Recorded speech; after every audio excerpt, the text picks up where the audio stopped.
Hey guys, welcome back to another podcast. This is Warren C, and this is Warren C Street Photography Podcast, where we talk about everything and anything around street photography. I generally will go over specific topics that I'd like to discuss with you, the community, and the viewers of the YouTube channel and the listeners of the podcast on the different listening platforms that we are on. Hit me in my Instagram, of course, if for those platforms, if you want to ask me a question or respond to one of the topics that we discuss. And for those of you who watch this on the YouTube channel, definitely hit the comments and let me know what you're thinking about each grouping of the topics that we discuss. And then too, hit that like button and hit that subscribe button for sure if you're enjoying this content and you want to be notified about more and basically help the channel grow as well. So with that, just as a refresher to everyone that's been here and for all the folks that are new here, we will go over first thing, trending topics that are trending around street photography, topics that are trending that I think should be trending, and what the negative and positives I feel about them to kind of get you thinking yourself about those trends. And then again, hit the comments and let me know your thoughts. The next thing we will go through, which has become a favorite topic for the podcast, which is who you're repping, where I will speak on a street photographer from anywhere about their work, what I like about their work. Hopefully I'll have a book of theirs that I've gone through and can show you that book and what I like about the book and the style of photography that they're shooting and how I think they're shooting, and then tell you, if possible, how I think their style of shooting can be incorporated into my own to help my style mature and grow more. From there, we will go to gear. And when it comes to gear for street photography and everything street photography, like most photography genres, the gear list is massive. So I'll try to stick true to the form and talk about gear as it relates to street photography, and basically look for you guys' input again through the comment section on what you think about what I discussed in the podcast. And then we'll finish it off with a Q&A where I'll ask the community a question, kind of get you thinking out of the box on something as it relates to your street photography and how you go about doing it. So with that, we're going to go ahead and start with the first part of the podcast, which is the trending. And with today's trending topic, I wanted to go over something I noticed I haven't gone over in any of the, and we're on number 12, any of the recent 11 podcast episodes, which is the learning of the craft of street photography. I've been noticing that you really don't see a lot of folks talking on, especially when it comes to YouTube, about who they follow, how they learn, what they do to learn more about the craft of street photography and to better grow, learn, and create as they find out more things, find out new things, enhance their style through learning, if you will. So I will go on and I'll see maybe some of my favorite photographers every once in a while. They'll have a video. Maybe I'll see advertisements online about photography. But when I first started doing photography, you generally, if you wanted to learn about it, there were opportunities to do photography courses at community colleges or local colleges or colleges in general. And that was about it. But it was more on the online side through YouTube, or through some of the online courses and online, we'll say, groups that will provide learning opportunities for hobbies and things like that. And that's where it kind of gets a little for me, because it is more seen as a hobby than a profession of street photography. For that, I've seen where you can actually go and take college courses, in the arts section of most college curriculums to kind of get that perspective. But for folks like myself, or like you guys, where we are maybe starting off as a hobby, I tend to find that online opportunities are better for me to learn about photography, specifically street photography, reportage, documentary style photography, than it would be, say, to go to a teacher leader led course. So and that might be because maybe higher levels of educational institutions may not see the benefit for them in it, and that's unfortunate if that's what that is, but I can see that. But that's one of the things I'll look to do first. What about you guys? You know, I know I've seen on a few YouTube videos that I've either follow the YouTuber or I've just happened to have the in my feed where they'll talk about skill. I forget the name of it, and I'm not sponsoring anybody or sponsored by anybody for this podcast, but I think it's Skillshare is one of them. How many of you folks use that? You know, there are a lot of online courses like Udacity and stuff like that. I've seen corporations use, and they do have stuff on more hobby specific type of courses like photography and so forth. But then there's textbooks and so forth too that I also will go after. And what I mean by textbooks would be, you know, the library of photographers, books that I've been building, following my favorite photographers, looking at their style of shooting and what I can learn from them, from their books, you know, which is why I love the Who You Reppin' section of the podcast, because it gives me that opportunity to provide you guys with hopefully some textbook style learning in that aspect. Of course, you can go to your local bookstore or your local library and go to the photography section and get what you can from a book learning scenario. But sometimes it can be pretty light when it comes to specifically street photography. Generally, it's going to be an artist of some sort, well known. I've actually found where going to one of the stores I go to for my film development, they will actually, which I think is really cool, they will actually have photo books on sale in the store, and every once in a while it is somebody that looks like they have some really good street images in there, and if the book looks good enough, I actually will look to buy a book, which I actually have in the past, so I can learn about that photographer's style through their work and see if it's something I want to incorporate into my own, kind of like what we do with the Who You Reppin' section.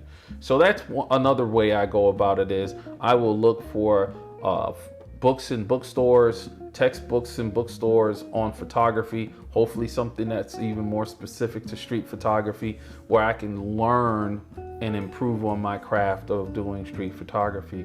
And as I think about it and look at my notes, you know, I was trying to think, like I generally do in these podcasts, of the pros and the negatives to every topic, major topic, I should say, we go over. And when it comes to this, really, I don't see any negatives to learning, more than I do see a slight negative in trying to find that information, right? Online could be great. Again, you can get a lot of information thrown at you, and that becomes the rub. It's a lot of information thrown at you.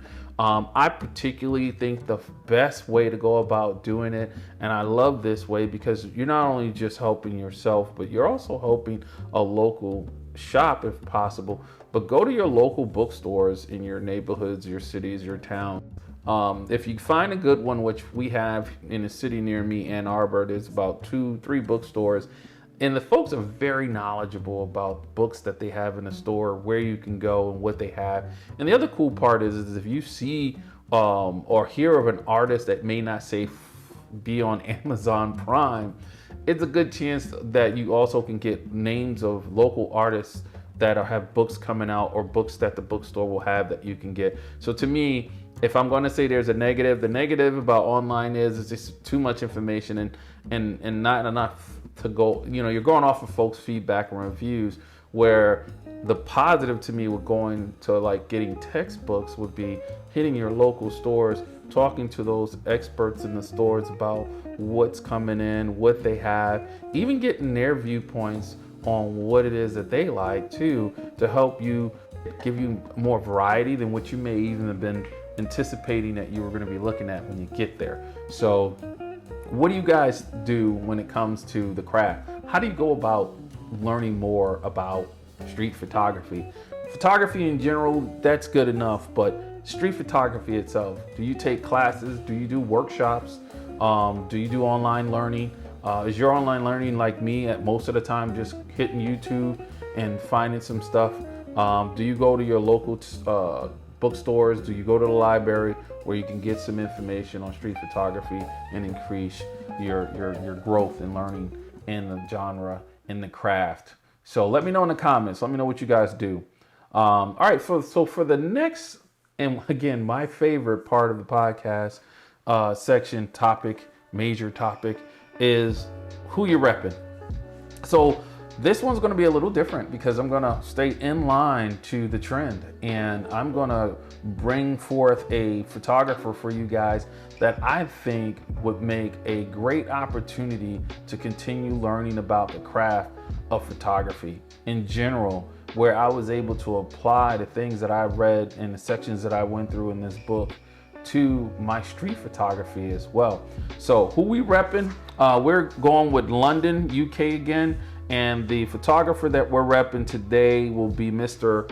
Micael Freeman. And Micael Freeman, this is one of his books right here. This is the book that I actually got after doing a photography workshop. This particular book, I'll bring back up in a second, was one of the ones that stood out to me in the workshop that I did. The workshop was, again, when I first started, I took an intermediate photography class, and that workshop allowed me to really understand and get practice. Really, that's the biggest thing, with the exposure triangle, with shutter, aperture, and ISO settings, what they do together, what they do individually, homework assignments, the whole kit and caboodle. The class was pretty much it was a class.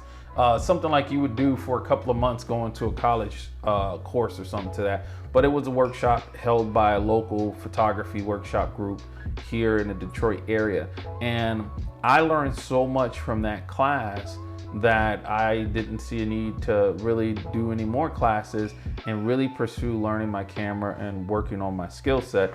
But I also learned from that class how to have resources for you to go back to so that you can continue to learn and increase your skill set. And this particular book by Mr. Micael Freeman, The Photographer's Eye, Composition and Design for Better Digital Photos. I learned a lot from this book. This book I go back to from time and time again, just to refresh myself on ideas, things that I want to do and continue to work on my own skill set that I think I'm lacking on, not just for my street photography, but for all my photography. The book is chock full of knowledge. It brings in everything that I've dealt with in videos I've learned, the classes or workshops that I've done, dealing with frame lines, dealing with composition, curves, shadows, light, all of that stuff. Juxtaposition, everything. As I go through the contents of the book, just to give you guys an idea of what you're in store for, the first chapter talks about image frame. I mean, right away, it brings you right into working on framing the image. And believe me, when it comes to street photography, that's a good part of what I think makes a good image is what's the frame? How am I going to frame this? What dynamics are in the frame? What shapes? Am I going to crop? Am I filling the frame with the subject? Is a subject going to be where I want them to be to get the best image that I can get out of it? Horizontal lines and so forth and so forth. And that's just the first chapter, chock full of information. And it took me a couple of weeks to get through it because I was learning so much from each section, and I was going back. And it really had a immediate effect on my street photography, just framing my image, the subject where I want, to where even in my last Audi, I see a frame, I see a scene that I want, and I go, yes, I want a person to walk through the frame, but I want to get them in the picture right here where the background is the lightest so that they stand out more as well in the image when I take it. And it told me, Warren, you're in the wrong spot. You need to move more to the right to get that framing you want and make sure that subject is where you want them so that you get that background and that subject popping off the way you like.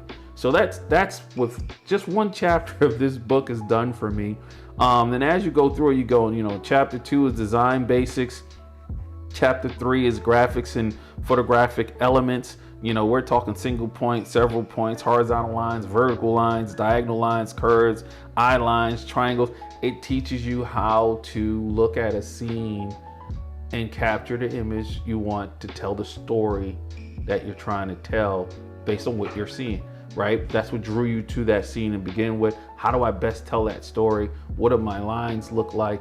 Where do I want the camera to be? What is the angle that I want to capture to tell that story the best? I just, again, learned so much. My favorite, other than the first chapter, is the 5th chapter, which is intent. I loved what I was able to glean, learn from this section, from conventional and challenging, reactive and planned, documentary, there we go, or expressive, simple or complex layers, right? Clear and ambiguous, delayed, style and fashion. So guys, I will say it again, this book has been fantastic. And when I talk about Mr. Micael Freeman, you know, he is still alive. Mr. Micael Freeman is pretty much does a lot of workshops. He's written over 40 books, and most of them on his experiences going through different countries, taking images and stuff, and then teaching. He's done a lot of collaborations with folks teaching on photography, not just necessarily composition design for digital images, but a whole slew of other things.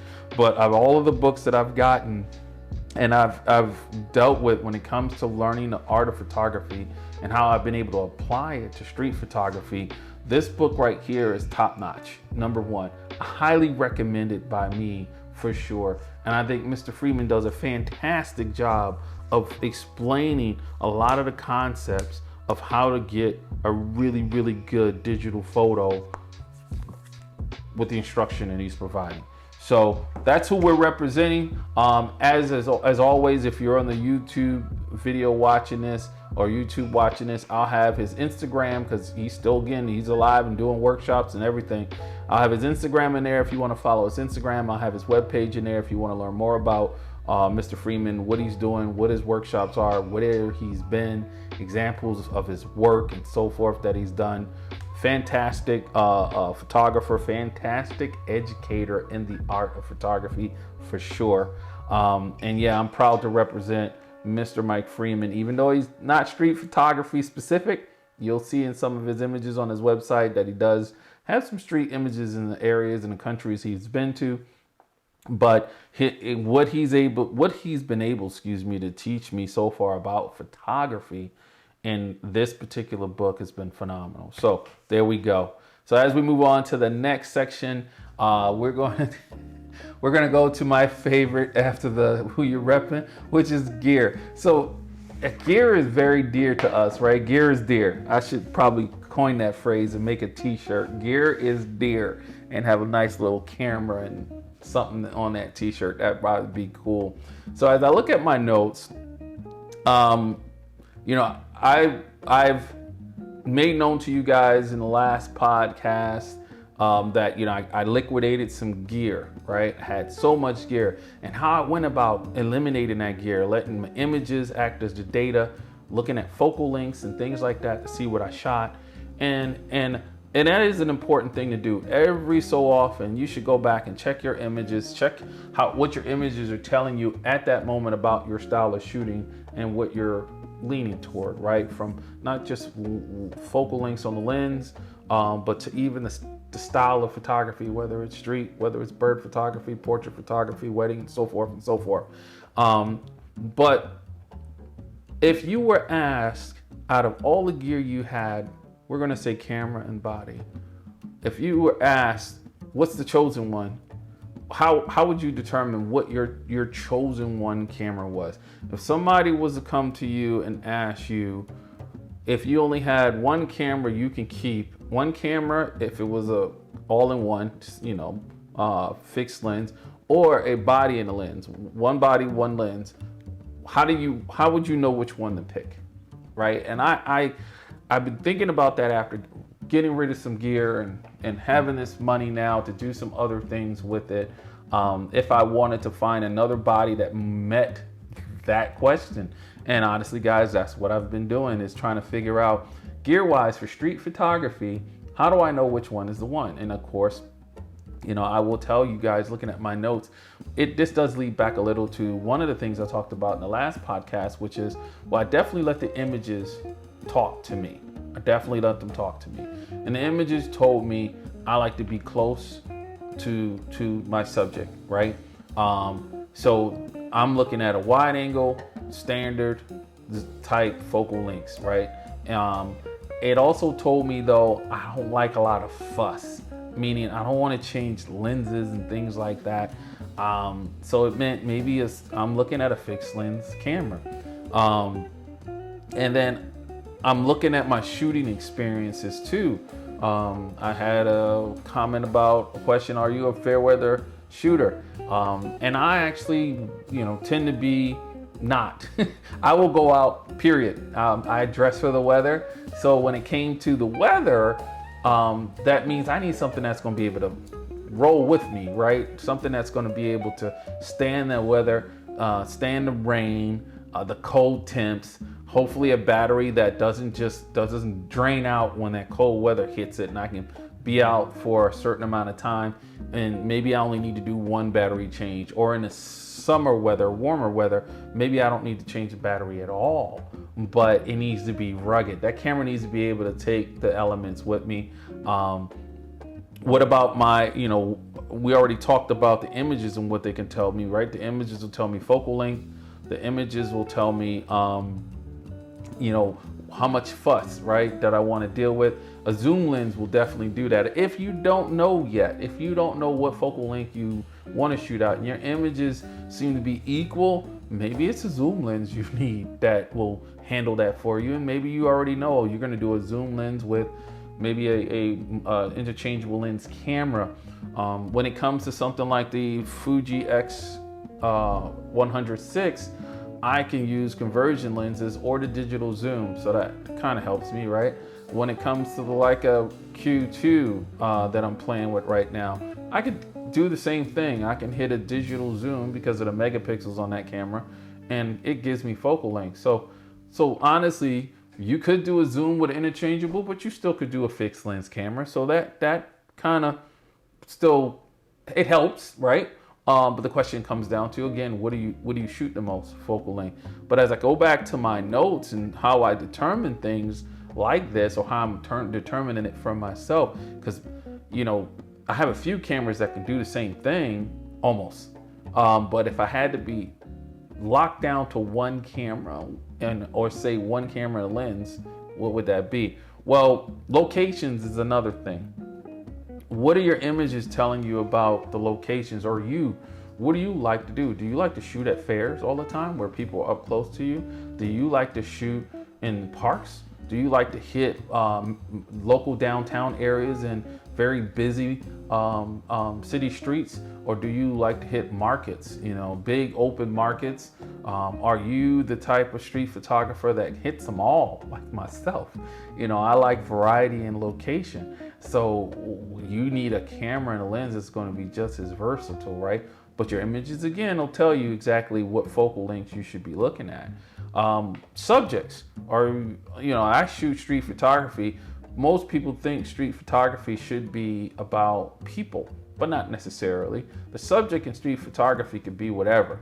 Generally, people are in it because they add character, flair, as I like to call it. Think of people or anything in the street, presets. That's a good word, presets, right? So, but what's your subject? There are different genres of street photography. There's architectural street photography where you're more for the buildings and the geometric shapes and so forth. Okay, maybe a person can be in it, but that's not the subject. Fine art photography deals more with shadows and black and white and structures, kind of make an image look kind of like it could be a fine art exhibit piece, right? You got modern, which is saying, hey, there's signs in there's something in that image to let you know what time it was shot, year it was shot, what season it was shot, things. So there are different things. And there's, of course, portrait photography itself, which says you're taking pictures of people. So what are you looking at when it comes to going out and doing your street photography? What's your subject? So you got, your location, you got your subject you like to shoot, and then you got the weather we talked about. The other thing too that people don't talk about as often, and I think it should be talked about just as much as the other three, is your safety level. Cameras these days, I don't know, in a lot of cases, it doesn't matter. They're not cheap. And I'm not talking like your Leicas or your Fuji X100 that are out of stock and being resold for a premium. Even film cameras, and I'm not talking the M6. I'm talking regular film cameras. I get stopped every time I go out. Let me say that again. I get stopped every time I go out to do street photography. I get stopped and asked about my camera. Doesn't matter what camera it is. Doesn't matter if it's a Canon AE1 that I'm shooting with.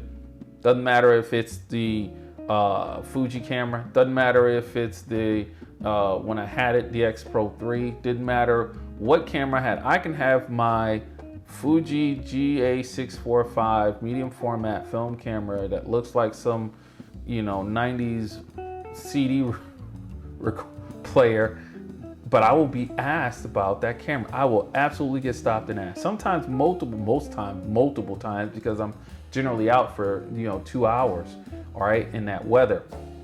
So I have to think about my safety. I have to think about where I'm at, how safe, how comfortable do I feel walk around with this gear on me, because that GA645, I got it used. When I got it, it was not cheap. It was a couple $100.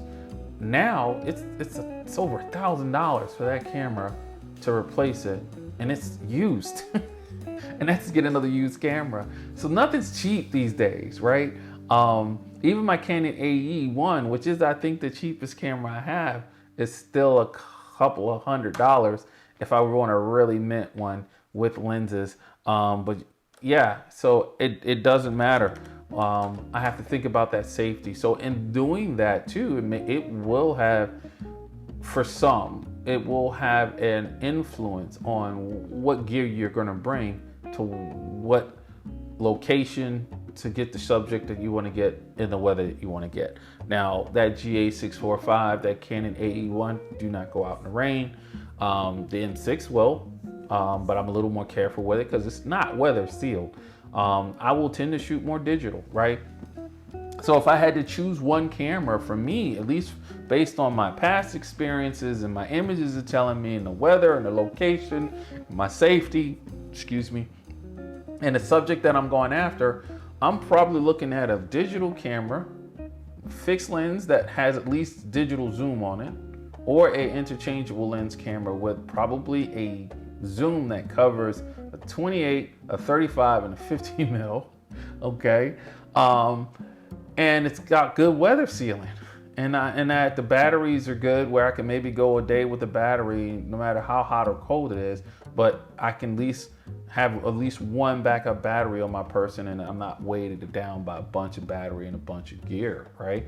So that's kind of where I'm at. So for me, that leaves a lot of opportunity in what I can get. It does. But at the same time, I'm not going to, get something that doesn't meet those requirements of, one, weather sealed, two, provided me the focal lengths that I need, that I shoot the most, right?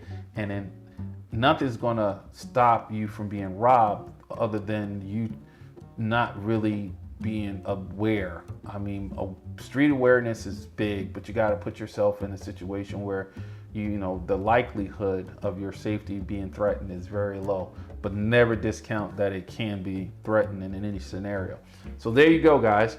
If you had to choose the one to rule them all, the one camera, if it's a fixed lens, the one camera and lens to take with you to do your street photography, how do you go about determining what that is? And for me, there you go. So I'm looking at a number of options. And this is why my X100 series cameras have always been high on that list, because they account for a lot of factors in that, if not all of them. And the recent Q2 acquisition definitely fits that window as well. So we move from that into, and before we move to the other one, let me know, guys, what would your camera be? That actually is part of why I wanted to go through this gear section today. What would that camera be for you guys? Hit me in the comments for the YouTube channel viewing of this. Let me know. I really want to be interested to see what you guys would pick or have that you shoot that meets that. And then we can discuss that further, you know, kind of like a simple poll, if you will. So let's go on to the last subject of the cast and talk about this wonderful question I have for you guys. Do you have a photography trigger? So let me say that question again. When you're out doing your street photography, you've heard me on my videos, hopefully if you're a sub of the channel and you've seen my other videos, well, every once in a while I say my trigger. So my question to you guys is, do you have a photography trigger? So what is a photography trigger, Warren? Okay, well, a photography trigger is, think of it in this sense, you know, I have a data science, data analysis background in a way, well, in a large way. And I do some of that for my day job. And whenever doing a project, one of the things that we always look to do when doing projects for improvement and all that stuff, that we're able to measure our improvement. And to measure our improvement, something has to trigger the event, right? So we can identify the trigger and know that that event was a result of our improvement. So for me, I look at photography and go, well, what's the thing that caused me to act, triggered me into turning, looking at this subject and taking that picture? So there you go, my photography trigger. What's triggering me to take this picture? What's triggering my attention, getting me to attention to turn around or turn to the left or turn to the right and get my camera up and ready for a image that's going to happen for the subject that triggered my attention. Those are what I call my photography triggers. Everyone has one, especially when it comes to street photography. There is something out there or things out there that you hear, not necessarily see, but that you hear, you know, when you don't see it, that trigger you to respond, right? And for me, one, if I hear birds, that's a trigger, because I do like to go out and do birding if I can get opportunity to do it. And I listen, it's in me. I'll hear birds chirping and bam, I'll turn immediately and see what's going on, because it's something's happening and I'm getting activity and I'm gonna wanna have my camera ready to capture that. So that's what happens with me, definitely for birding. When I go to the parks I go to, the birds will chirp and talk. They talk. They will sometimes talk to you, and you better be ready with your camera, because there's an image that's about to happen that's going to be great, whether you're catching them in flight, whether you're catching them playing with each other, and so forth and so forth. When it comes to street photography, I have triggers with dogs. If I hear dogs barking or I hear a dog chain, I turn, because people react to pets, and I will get great images of people reacting to the dogs. Another one is the motorcycle. You know, you hear that motorcycle or that engine, that loud engine on the car coming down the street. That's another trigger for me, because why?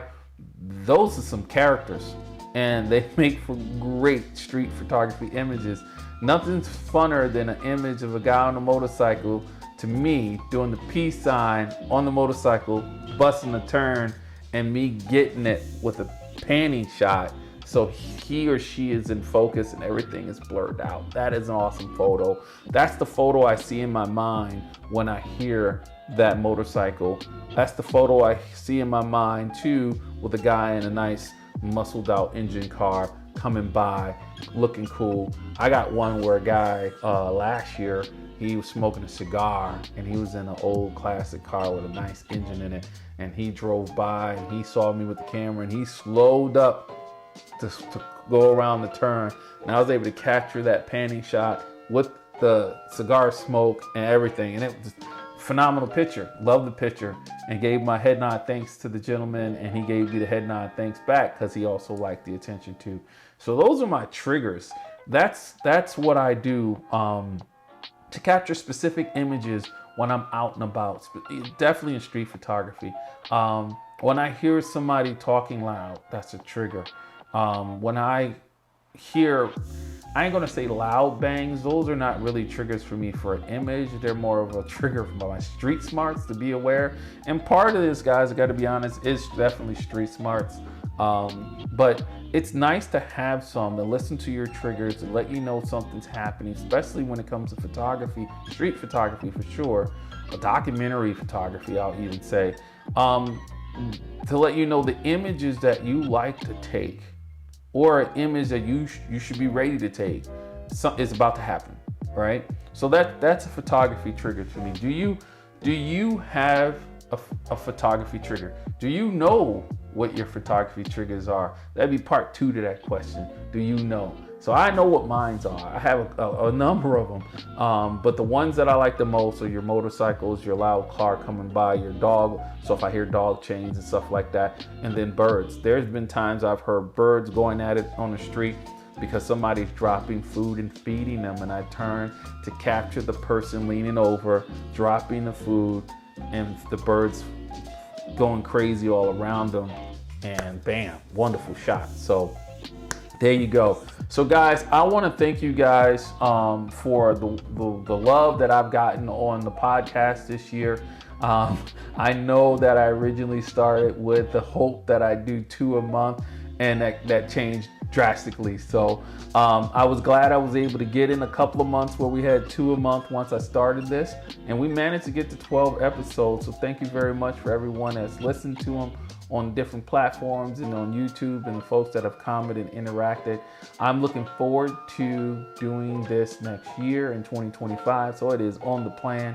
More than likely going to probably try to keep it to once a month, because there's a number of things that I want to do to get other videos out for the month, join on the actual YouTube channel, and give myself enough time to make sure I'm giving you guys some really good topics on the podcast to go over with you guys and get you guys, you know, commenting and communicating with the community that what I think would be really great in bringing the podcast to the next level, whatever that is. So with that, this will be the last one for the year. Thank you very much. I look forward to the first one in January with you guys, and hopefully going over some great topics to get you guys thinking about street photography. And yeah, that's the cast. See you guys on the next one.